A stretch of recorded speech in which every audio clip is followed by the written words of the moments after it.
नमस्कार दोस्तों, मैं मीना अपने चैनल हिंदी प्रवाह पर आप सभी लोगों का स्वागत करती हूं। हम लोग हिंदी साहित्य के महत्वपूर्ण प्रश्नों को देख रहे थे यानी पढ़ रहे थे और जिसमें से हमने पहली क्लास को 50 क्वेश्चनों के साथ देखा था। आज हम अगले 50 क्वेश्चन लेकर आए हैं और इनको आज हम लोग देखेंगे। तो ये जो क्वेश्चन है ये पूर्व परीक्षाओं में आए हुए क्वेश्चन हैं जिनको हम लोग पढ़ेंगे रिवीजन के तौर पर। ठीक है, तो चलते देखते हैं आज का पहला प्रश्न। ठीक है, तो देखिएगा, हिंदी साहित्य के आदिकाल को सिद्ध सामंत युग नाम किसने दिया? नाम दिया है हजारी प्रसाद द्विवेदी ने, डॉक्टर राम कुमार वर्मा ने, रामचंद्र शुक्ल ने, राहुल सांकृत्यायन ने। तो यहाँ पर जो हिंदी साहित्य का सिद्ध सामंत युग या सिद्ध सामंत काल भी इसको कह सकते हो, कहा गया है, तो ये दिया है राहुल सांकृत्यायन ने। तो यहाँ पर क्या हो जाएगा? ऑप्शन नंबर डी सही हो जाएगा। अगला प्रश्न देखो, मिस्र बंधु ने रीतिकाल को नाम दिया है। मिस्र बंधु ने रीतिकाल को नाम दिया है श्रृंगार काल, अलंकृत काल, कला काल और रसाल काल। तो यहाँ पर हम लोग क्या कर लेंगे, मिस्र बंधु ने रीतिकाल को क्या नाम दिया है? तो अलंकृत काल नाम दिया है। ठीक है, अगला प्रश्न देखिएगा।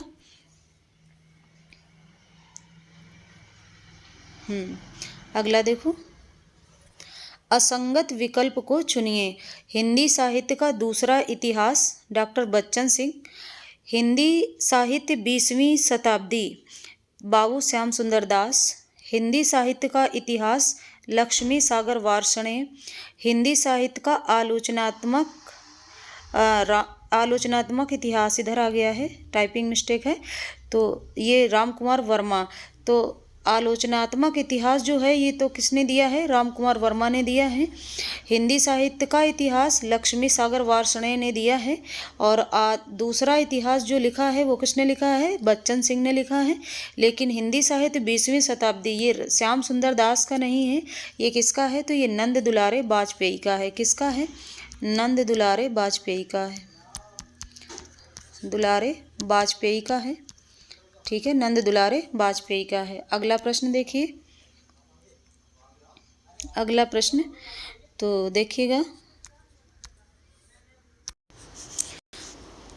कौन सा, ये सा है, कौन सा विवरण सही नहीं है? नहीं देखना है, नहीं को क्या कर लेना है? अंडरलाइन कर लेना है ताकि पता रहे क्या पूछ रहा है।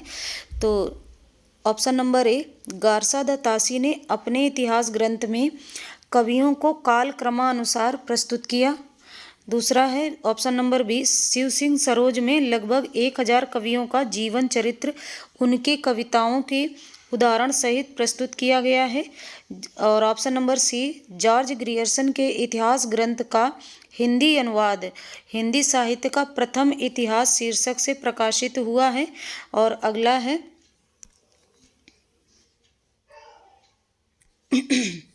जॉर्ज ग्रियर्सन ने कवियों और लेखकों को काल क्रमानुसार वर्गीकृत किया है। तो जॉर्ज ग्रियर्सन ने कवियों और लेखकों को काल क्रमानुसार वर्गीकृत किया है। जॉर्ज ग्रियर्सन के इतिहास ग्रंथ का हिंदी अनुवाद जो था हिंदी साहित्य का इतिहास, ये शीर्षक से प्रकाशित हुआ था, ये भी सही है। शिव सिंह सरोज में लगभग 1000 कवियों का क्या है? जीवन चरित्र वर्णित है, ये भी क्या है? सही है। लेकिन गारसा द तासी ने अपने इतिहास ग्रंथ में कवियों को काल क्रमानुसार, ये क्या दिया गया है? ये गलत है। यहाँ पर कैसा था? वर्णानुसार। ठीक है ना, वर्णानुसार दिया था, वर्णों के अनुसार, ऐसा कह सकते हो आप। तो ये वाला जो ऑप्शन है यही गलत है, तो हमारा नहीं पूछा था, तो हम लोग ए नंबर कर लेंगे इसका। ठीक है, अगला प्रश्न देखिएगा, मैं इस्लाम के महत्व को भूल नहीं रहा हूँ, लेकिन जोर देकर कहना चाहता हूँ कि अगर इस्लाम ना आया होता तो भी इस साहित्य का 12 आना वैसा ही होता जैसा आज है। 12 आना मतलब 75% वैसा ही होता जैसा आज है। हिंदी के भक्ति आंदोलन के संदर्भ में यह कथन किसका है? तो देखिएगा, आचार्य रामचंद्र शुक्ल, हजारी प्रसाद द्विवेदी, डॉक्टर राम कुमार वर्मा और डॉक्टर नगेंद्र। तो यहाँ पर हम लोग क्या कर लेंगे ये जो कथन दिया है, मैं इस्लाम के महत्व को भूल नहीं रहा हूँ, तो ये दिया है हजारी प्रसाद द्विवेदी ने, ठीक है ना। ये 6 नहीं लिखा है, ये बी लिखा है, हजारी प्रसाद द्विवेदी ने। अगला प्रश्न देखिएगा, रीति काल को सर्वप्रथम श्रृंगार काल नाम रखने का सुझाव किसने दिया था? तो रीति काल को सर्वप्रथम श्रृंगार काल किसने कहा था? तो देखिए, आचार्य रामचंद्र शुक्ल ने, आचार्य विश्वनाथ प्रसाद मिश्र ने, आचार्य हजारी प्रसाद द्विवेदी ने, राम कुमार वर्मा ने। तो यहाँ पर जो श्रृंगार काल कहा है वो विश्वनाथ प्रसाद मिश्र ने कहा है, ठीक है। अगला प्रश्न देखिएगा, गारसा द तासी के इतिहास ग्रंथ इस्तवार द ला लिटरेतुर इंदोई ए हिंदुस्तानी का दूसरा संस्करण कब प्रकाशित हुआ था? तो ये हुआ था आपका दूसरा संस्करण जो हुआ था वो हुआ था 1871 में। टीजीटी 2021 का ये सवाल भी रहा है, तो 1871 में, ठीक है। अगला देखिएगा, इनमें से किस साहित्य इतिहास ग्रंथ को किशोरीलाल गुप्त ने हिंदी साहित्य का प्रथम इतिहास नाम से अनुवाद करके प्रकाशित कराया था? तो ये किशोरीलाल गुप्त की बातें हैं, किसने अनुवाद कराया था? तो देखिएगा किस ग्रंथ का हुआ है, इस्तवार द ला लिटरेचर इंदोई ए हिंदुस्तानी को, ए स्केच ऑफ हिंदी लिटरेचर को, ए हिस्ट्री ऑफ हिंदी लिटरेचर को, the modern vernacular literature of northern Hindustan को। तो ये क्या है, ये ऑप्शन नंबर डी सही हो जाएगा, ठीक है। अगला देखिएगा, आचार्य रामचंद्र शुक्ल ने रीति काल का समय माना है। तो रीति काल का समय क्या माना है इन्होंने? तो इन्होंने रीति काल का समय माना है 1600 से 1800 विक्रमी संवत, 1700 से 1900 विक्रमी संवत, 1500 से 1750 विक्रमी संवत, 1600 से 1850 विक्रमी संवत। तो आपको देखना है कि 1700 से 1700 से 1900 विक्रमी संवत इन्होंने रीति काल का समय माना है, ठीक है। अगला देखिएगा, इनमें से किस साहित्य इतिहासकार ने अपने इतिहास ग्रंथ में हिंदी के गद्य साहित्य को गद्य का आविर्भाव, गद्य का प्रवर्तन, गद्य का प्रसार और गद्य की वर्तमान गति नामक खंडों में विभक्त करके विवेचित किया है? तो ऑप्शन है बच्चन सिंह, शिव सिंह सेंगर, रामचंद्र शुक्ल, रमाशंकर शुक्ल रसाल। तो यहाँ पर क्या कर लेंगे, यहाँ पर जो ऑप्शन आएगा वो सी हो जाएगा, ठीक है ना। तो ये रामचंद्र शुक्ल ने विवेचित किया है। अगला देखिएगा, हिंदी साहित्य का उत्तर मध्यकाल, हिंदी साहित्य का उत्तर मध्यकाल को यानी हिंदी साहित्य के उत्तर मध्यकाल को रीति काल किस विद्वान ने कहा था? आचार्य रामचंद्र शुक्ल, ऑप्शन है मिश्र बंधुओं ने, पंडित विश्वनाथ प्रसाद मिश्र, शिव सिंह सेंगर। तो उत्तर मध्यकाल को रीतिकाल किसने कहा था? आप सभी जानते हैं कि ये किसने कहा है, तो ये कहा है आचार्य रामचंद्र शुक्ल ने, ठीक है। अगला देखिएगा प्रश्न, वर्ण क्रमानुसार लिखा गया हिंदी साहित्य के इतिहास का प्रथम ग्रंथ निम्नलिखित में से कौन सा है? 252 वैष्णवों की वार्ता, इस्तवार द लिटरेचर इंदोई हिंदुस्तानी, 84 वैष्णवन की वार्ता और कविमाला। तो ये क्या है, ऑप्शन नंबर बी सही हो जाएगा, इस्तवार द लिटरेचर इंदोई हिंदुस्तानी, ठीक है। अगला प्रश्न देखिएगा, डॉक्टर गणपति चंद्र गुप्त के अनुसार हिंदी साहित्य के इतिहास का पुनर्लेखन किस दृष्टिकोण के अनुसार किया जाना चाहिए? तो गणपति चंद्र गुप्त के अनुसार देखना है आपको। तो यहाँ देखिए, पाश्चात्य इतिहास को आधार मानकर पश्चिम के किसी सिद्धांत विशेष के आधार पर स्वतंत्र तटस्थ एवं संतुलित दृष्टि से किसी आदर्श का अनुसरण करके। तो यहाँ पर जो ऑप्शन हो जाएगा स्वतंत्र तटस्थ एवं संतुलित दृष्टि से, ठीक है। तो सी नंबर आपका सही हो जाएगा। अगला देखो, आचार्य शुक्ल की ऐतिहासिक दृष्टि, तो पूछ रहा है क्या होगा, हिंदी कविता संबंधी ज्ञान को संकलित करती है, युग की परिस्थितियों को प्रमुखता प्रदान करती है, परंपरा का महत्व प्रतिष्ठित करती है, आर्थिक परिस्थितियों के संदर्भ में साहित्य की विकास प्रक्रिया को स्पष्ट करती है। तो आचार्य शुक्ल की बात कर रहा है, तो यहाँ पर ऑप्शन नंबर बी आ जाएगा, युग की परिस्थितियों को प्रमुखता प्रदान करती है। ठीक है, अगला देखिए, ऐतिहासिक कालक्रम के अनुसार निम्नलिखित में से कौन सा नामकरण गलत है? तो रीतिकाल, मध्यकाल और आदिकाल, संक्रांति काल। तो यहाँ पर जो ऐतिहासिक कालक्रम है, तो ये रीतिकाल क्या हो जाएगा? गलत हो जाएगा, है ना। यही हो जाता है पूर्व मध्यकाल और उत्तर मध्यकाल। तो हम लोग उत्तर मध्यकाल को ही क्या कहते हैं? रीतिकाल कहते हैं। अगला प्रश्न देखिएगा, निम्नलिखित में से किस लेखक ने कालों की रचनाओं की विशेष प्रवृत्ति के अनुसार उनका नामकरण किया है? तो डॉक्टर राम कुमार वर्मा, शिव सिंह सेंगर, डॉक्टर नगेंद्र, आचार्य रामचंद्र शुक्ल। तो यहाँ जो ऑप्शन सही हो जाएगा आपका डी नंबर, आचार्य रामचंद्र शुक्ल। ठीक है, अगला प्रश्न देखिए, निम्नलिखित में से क्या हिंदी साहित्य इतिहास लेखन का आधार या स्रोत नहीं हो सकता है? तो देखिए, विभिन्न युगों की आंतरिक और बाह्य परिस्थितियों पर प्रकाश डालने वाली सामग्री, रचनाओं का मौखिक उल्लेख और शिलालेख, साहित्यकारों की प्रकाशित या अप्रकाशित रचनाएं। तो यहाँ पर क्या हो जाएगा? रचनाओं का मौखिक उल्लेख। ठीक है ना। तो अगला प्रश्न देखिएगा। ठीक है, तो अगला प्रश्न देखिएगा, निम्नलिखित में से कौन सी पुस्तक आचार्य हजारी प्रसाद द्विवेदी की नहीं है? हिंदी साहित्य का उद्भव और विकास, हिंदी साहित्य की आलोचना, हिंदी साहित्य की भूमिका, हिंदी साहित्य का आदिकाल। तो इनकी कौन सी पुस्तक नहीं है? तो देखिए, हिंदी साहित्य का उद्भव और विकास इनकी पुस्तक है, हिंदी साहित्य की भूमिका भी है और हिंदी साहित्य का आदिकाल ये भी है, लेकिन हिंदी साहित्य की आलोचना ये नहीं है। तो ये किसकी है? राम कुमार वर्मा की है, राम कुमार वर्मा की है। ठीक है, राम कुमार वर्मा की है। अगला प्रश्न देखिएगा, रामचंद्र शुक्ल के अनुसार आदिकाल का समय है संवत 1050 से 1350 विक्रमी, संवत 1075 से 1350 विक्रमी, संवत 1050 से 1375 विक्रमी, संवत 1000 विक्रमी संवत 1000 से 1350 विक्रमी संवत। ठीक है, तो इसमें क्या हो जाएगा? आपका ऑप्शन नंबर सी सही हो जाएगा, विक्रमी संवत 1050 से 1375 विक्रमी संवत। ठीक है, तो अगला प्रश्न देखिएगा, इस्तवार द लिटरेचर एंदुई ए हिंदुस्तानी नामक ग्रंथ किस भाषा में लिखा गया है? मोस्ट है प्रश्न।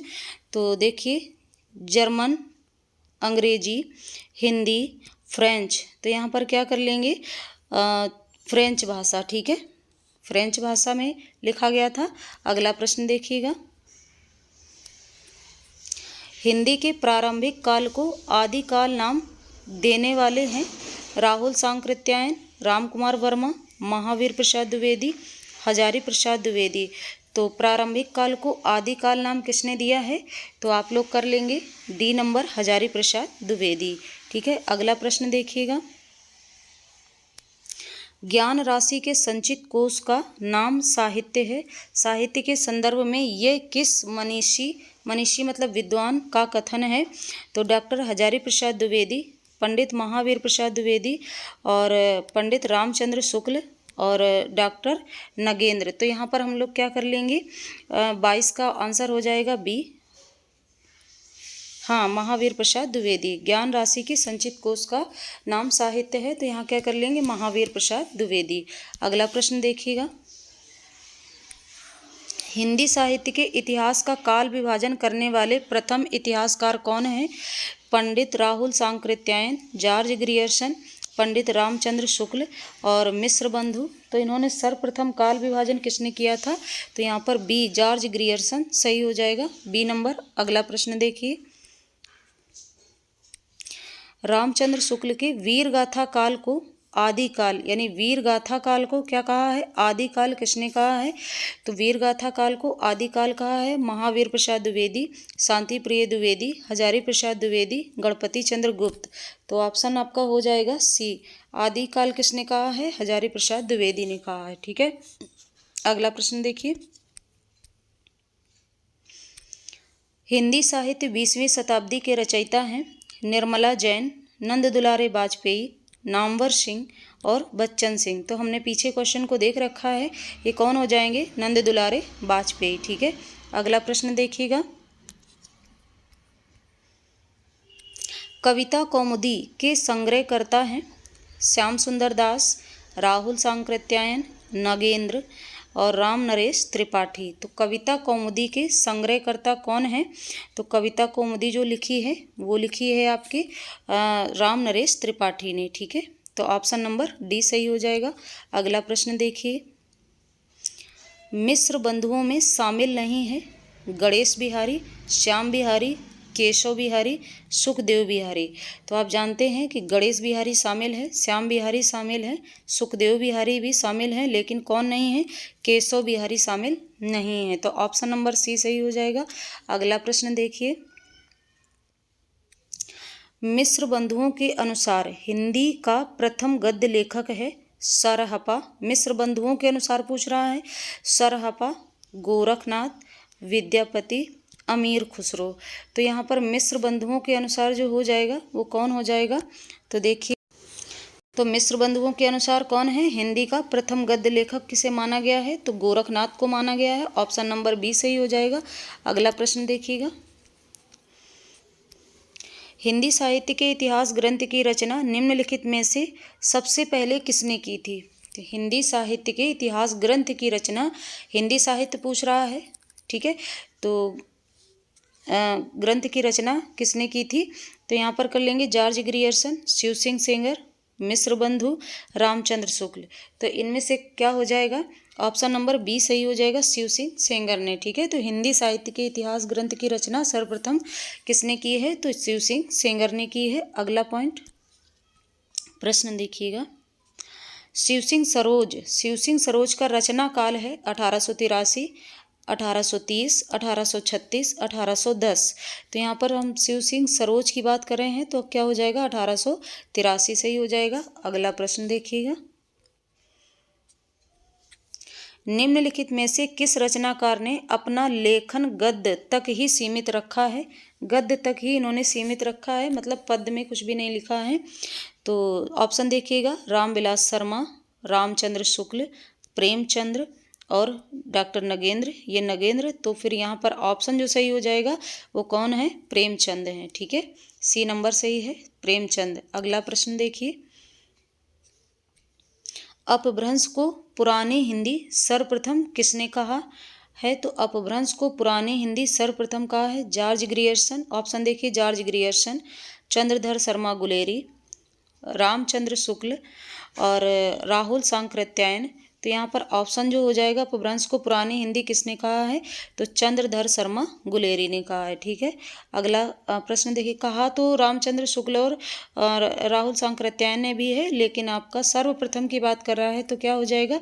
चंद्रधर शर्मा गुलेरी हो जाएगा। अगला प्रश्न देखिएगा। आचार्य रामचंद्र शुक्ल ने वीर गाथा काल की सीमा क्या मानी है? तो वीर गाथा काल की सीमा जो मानी है इन्होंने, ऑप्शन देखिए। 1900 ईस्वी से 1350 ईस्वी, 1100 ईस्वी से 1350 ईस्वी, 1000 ईस्वी से 1350 ईस्वी, 1000 ईस्वी से 1700 ईस्वी। तो आप लोग जानते हैं कि क्या होगा? 1000 ईस्वी से 1350 ईस्वी, इसका ऑप्शन सही हो जाएगा। अगला देखिएगा। हिंदी शब्द सागर संपादित ग्रंथ है रामचंद्र शुक्ल। ऑप्शन है रामचंद्र शुक्ल, दूसरा है बी नंबर है श्याम सुंदर दास, सी है हजारी प्रसाद द्विवेदी और डी है डॉक्टर नगेंद्र।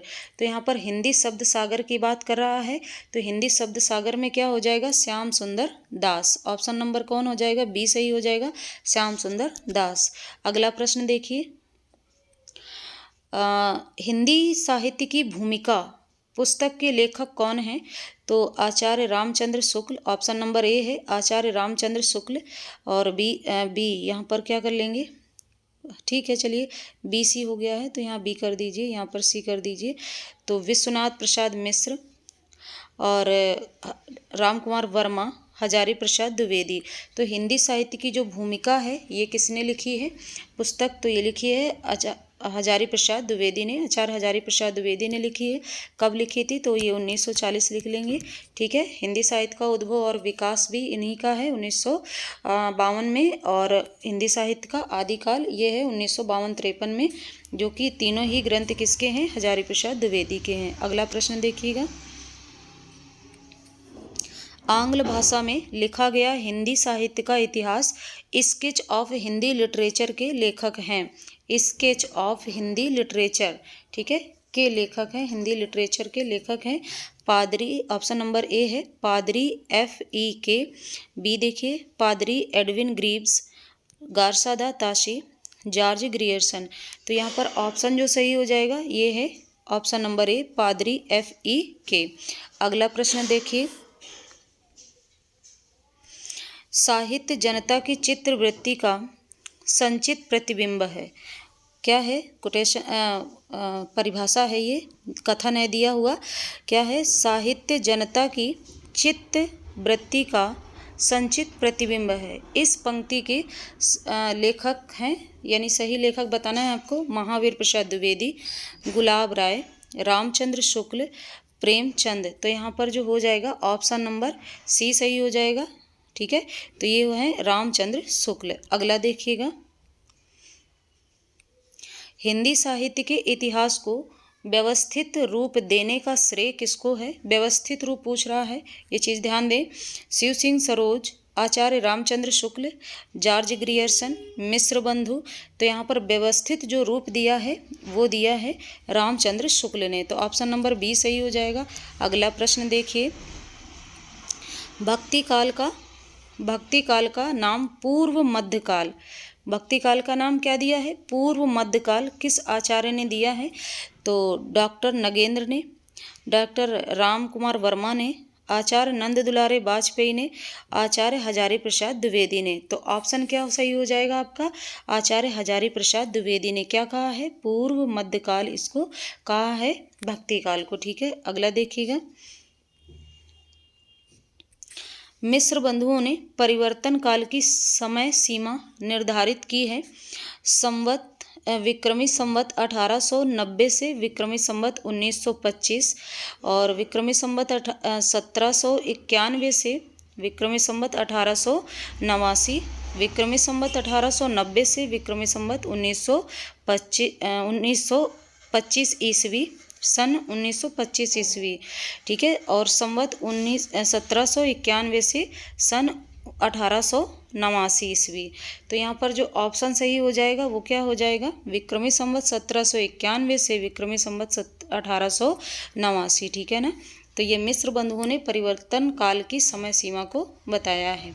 अगला प्रश्न देखिए, हिंदी कोविद रत्नमाला के लेखक हैं महावीर प्रसाद द्विवेदी, श्याम सुंदर दास, रामचंद्र शुक्ल और भारतेंदु हरिश्चंद्र। ये रामचंद्र हैं, वही हैं शुक्ल बाबा। अगला तो देखिएगा, हिंदी कोविद रत्नमाला, तो हिंदी कोविद रत्नमाला जो है वो श्याम सुंदर दास की है, ठीक है। तो बी नंबर ऑप्शन सही हो जाएगा। अगला प्रश्न देखिएगा, हिंदी शब्दानुशासन के लेखक हैं हेमचंद्र, कामता प्रसाद गुरु, धीरेन्द्र वर्मा, किशोरीदास वाजपेयी। तो इसका ऑप्शन जो सही हो जाएगा हिंदी शब्दानुशासन का किसका है? तो ये है किशोरीदास वाजपेयी का है। अगला प्रश्न देखिए, हिंदी का प्रथम व्याकरण लिखने वाले विद्वान हैं Joshua Ketelaar, George Grierson, Kishoridas Vajpayee, Kamta Prasad Guru. तो यहाँ पर जो हिंदी का प्रथम व्याकरण लिखने वाले लेखक हैं वो कौन है? जेसुआ केटलर हैं। अगला प्रश्न देखिए, a history of Hindi literature के लेखक हैं Frank E.K. Max Muller, George Abraham Grierson, Ramchandra Shukla. तो यहाँ पर क्या हो जाएगा? ऑप्शन नंबर ए सही हो जाएगा, फ्रैंक E.K., ठीक है। ए हिस्ट्री ऑफ हिंदी लिटरेचर के लेखक हैं। अगला देखिएगा,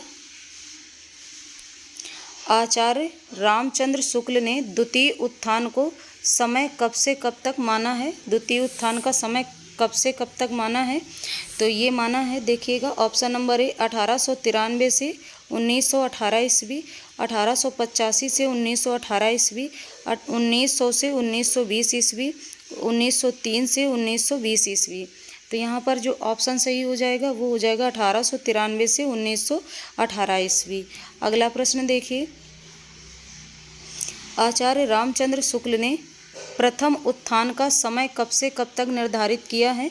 तो ऑप्शन नंबर ए है 1850 से 1885 ईस्वी, 1857 से 1900 ईस्वी, 1868 से 1893 ईस्वी, 1800 से 1850 ईस्वी। तो आचार्य रामचंद्र शुक्ल ने जो प्रथम उत्थान का समय माना है वो क्या माना है? 1868 से 1893 ईस्वी माना है। अगला प्रश्न देखिएगा, हिंदी साहित्य का आधा इतिहास निम्नलिखित में से किसके द्वारा लिखा गया? तो डॉक्टर इंद्रनाथ मदान, डॉक्टर सुमन राजे, डॉक्टर श्याम सुंदर दास, डॉक्टर ममता कालिया। तो यहाँ पर आधा इतिहास जो लिखा है ये किसने लिखा है? तो ये लिखा है सुमन राजे ने लिखा है। ठीक है, अगला प्रश्न देखिएगा, यद्यपि मैं खुद उर्दू का पक्षपाती हूँ, लेकिन मेरे विचार में हिंदी को विभाषा या बोली कहना उचित नहीं है। किसका कथन है? तो शिव प्रसाद सितारे हिंद, गारसादा ताशी, जॉर्ज ग्रियर्सन, राजा लक्ष्मण सिंह। तो यहाँ पर जो ऑप्शन सही हो जाएगा ये हो जाएगा बी। ठीक है, गारसादा ताशी का कथन है। अगला देखिए, रामचंद्र शुक्ल ने हिंदी साहित्य के आधुनिक काल को किस अन्य नाम से अभिहित किया है? तो वर्तमान काल, गद्य काल, उत्थान काल और उक्त में से किसी नाम से नहीं। तो यहाँ पर जो शुक्ल ने किया है आधुनिक काल को, तो क्या नाम दिया है? तो ये दिया है गद्य काल। ठीक है, अगला प्रश्न, हिंदी साहित्य के इतिहास ग्रंथ हिंदी साहित्य विमर्श के लेखक हैं वियोगी हरि, सूर्यकांत शास्त्री, डॉक्टर हजारी प्रसाद द्विवेदी, पद्मलाल पुन्नालाल बख्शी। तो यहाँ कह रहा है हिंदी साहित्य के इतिहास ग्रंथ हिंदी साहित्य विमर्श के लेखक कौन हैं? तो आप कर लेंगे पद्मलाल पुन्नालाल बख्शी। ठीक है, तो ये थे 50 क्वेश्चन आज हिंदी साहित्य इतिहास के, जिनको हम पूर्व परीक्षाओं में आए हुए प्रश्नों को पढ़ रहे हैं और रिवीजन के तौर पर। ठीक है, पढ़िए, रिवीजन करिए और साथ ही क्लास को क्या करिएगा, शेयर ज़रूर करिएगा। जहाँ तक भेज सकते हैं आप इसको शेयर करिए और कमेंट करिएगा, लाइक भी करिएगा। ठीक है, नए हैं पहली बार देख रहे हैं तो सब्सक्राइब कीजिए और आगे मिलते हैं हम लोग अगली क्लास में अगले 50 प्रश्नों को लेकर। तो आज के लिए इतना ही, धन्यवाद।